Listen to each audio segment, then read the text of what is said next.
I believe that your personality creates your personal reality. Personality is made up of how you think, how you act, and how you feel.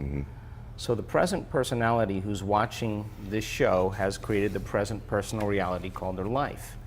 Means then if you want to change your life, your personal reality, that means fundamentally you have to change your personality.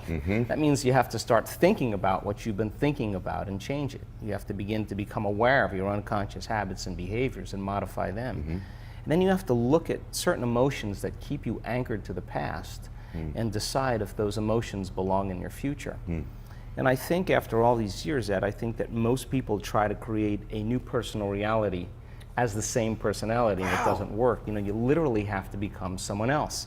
So the process then, most people, they're thinking the same thoughts, they're making the same choices, they're demonstrating the same behaviors, they're creating the same experiences that stamp the same networks of neurons into the same patterns, all for the familiar feeling that they call themselves. And if you keep doing that over and over again, there's a principle in neuroscience that says that nerve cells that fire together wire together. So people begin to hardwire their brain into very finite signature, into these automatic programs.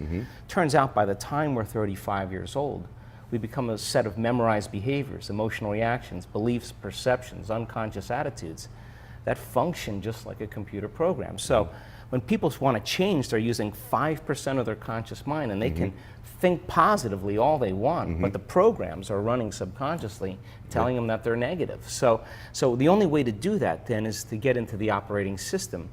And getting into the operating system of that, where those programs exist, requires then people beginning to do some inward work. If you sit down and you disconnect from your outer world, you close your eyes, we play some music in the background, you sit your body down and not smelling anything or tasting anything or experiencing anything or feeling anything, and you're not thinking about or anticipating the future or remembering the familiar past, that moment, that elegant moment where you fall into the present moment is where the magic happens.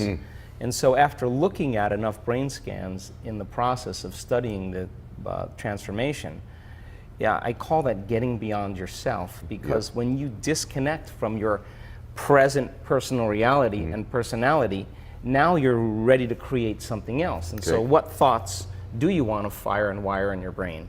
What behaviors do you want to demonstrate? And the act of rehearsing the behavior begins to install the neurological hardware in your brain, primes it to look like the experience has already happened.